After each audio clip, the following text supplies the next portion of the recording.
এসআইআরের খসড়া ভোটার তালিকায় সামনে এসেছে বহু অসঙ্গতি।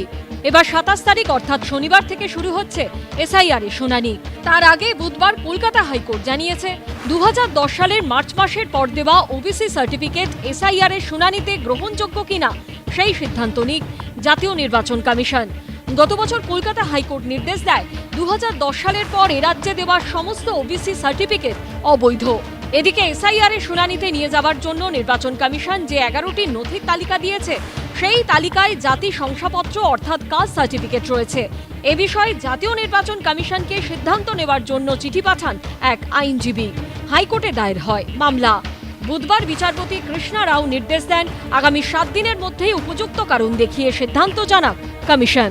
নির্বাচন কমিশন সূত্রে খবর, শুনানিতে নজরদারির জন্য নিয়োগ করা হয়েছে 4600 কেন্দ্রীয় সরকারি আধিকারিককে। বুধবার নজরুল মঞ্চে তাদের সঙ্গে বৈঠক করেন রাজ্যের মুখ্য নির্বাচনী আধিকারিক মনোজ কুমার আগরওয়াল। শুনানি পর্বের আগে মাইক্রো অবজারভারদের নিয়ে শুরু হলো ট্রেনিং বৈঠক। নজরুল মঞ্চে এই বৈঠক শুরু হয়েছে। আমরা দেখতে পাচ্ছি এখানে প্রায় 2 ধাপে এই বৈঠক হবে এবং সেক্ষেত্রে বলে রাখি যেখানে 4600 জন মাইক্রো অবজারভার থাকবে। শুনানি পর্বে তাদের বিশেষ গুরুত্ব রয়েছে। এই মুহূর্তে আমরা দেখতে পাচ্ছি যে মুখ্য নির্বাচনী আধিকারিক মনোজ কুমার আগরওয়াল রয়েছেন, স্পেশাল অবজারভার সুব্রত গুপ্ত রয়েছেন এবং তার সঙ্গে সঙ্গে অন্যান্য আধিকারিকরাও রয়েছেন। আমাদের just as a micro observer আমরা জয়েনিং করতে এসেছি। এবারে জয়েনিং করে নিয়ে আমাদের 26 তারিখে এবার আমাদের যেখানে হিয়ারিং এর জন্য যে ব্লক বা যেই পঞ্চায়েত হোক ওখানে গিয়ে আমাদেরকে যেতে হবে।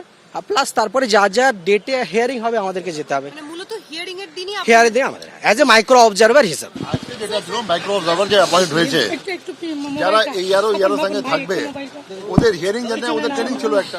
ইসিআই যেটা নির্দেশ আছে মাইক্রো অবজারভার কি কাজ করবেন ওটাই বলা হয়েছে। বিএলওদের একাংশের অভিযোগ 27 তারিখ থেকে শুনানি শুরুর কথা বলা হলেও তা নিয়ে ধোঁয়াশা তৈরি হচ্ছে। গত সপ্তাহে বিএলওদের কাছে একটা তালিকা পাঠানো হয়েছিল। সেই তালিকাতে মূলত তাদেরই নাম ছিল যাদের 2002 সালে ভোটার লিস্টে নাম আছে অথচ অনলাইনে দেখা যাচ্ছে না, এবং ভার্চুয়াল মিটিংয়ের মাধ্যমে ইআরও এবং এইআরওরা নির্দেশ দিয়েছিলেন যে এদেরকে আলাদা করে হিয়ারিং করার দরকার নেই। কিন্তু আজকে বিভিন্ন জায়গা থেকে আমরা শুনতে পাচ্ছি রাজ্যের বিভিন্ন প্রান্ত থেকে যে ইআরও এবং এইআরওরা নির্দেশ দিচ্ছেন যে এদেরকেও হিয়ারিং করাতে হবে এবং সেই হিয়ারিংয়ের নোটিশও কিন্তু বিভিন্ন জায়গায় ইস্যু হয়েছে।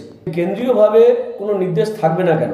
বিএলওদের মধ্যেও যেমন বিভ্রান্তি তৈরি হচ্ছে, ঠিক একইভাবে সাধারণ ভোটার যারা আছে তাদের মধ্যে কিন্তু বিভ্রান্তি তৈরি হচ্ছে। এটা তো স্পেসিফিক নোটিশ দেওয়া হচ্ছে, যাদের হিয়ারিং প্রয়োজন তাদের কাছেই নোটিশ যাবে।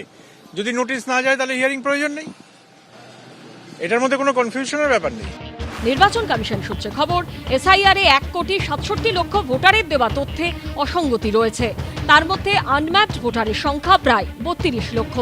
অর্থাৎ যেসব ভোটারের নিজের বা নিকটাত্মীয় কারোর নাম 2002 সালের ভোটার তালিকায় নেই তাদের আগে শুনানিতে ডাকা হবে। সোম এবং মঙ্গলবার দুদিনই মুখ্য নির্বাচনী আধিকারিকের দপ্তরের বাইরে বিক্ষোভ দেখান তৃণমূলপন্থী বিএলওরা।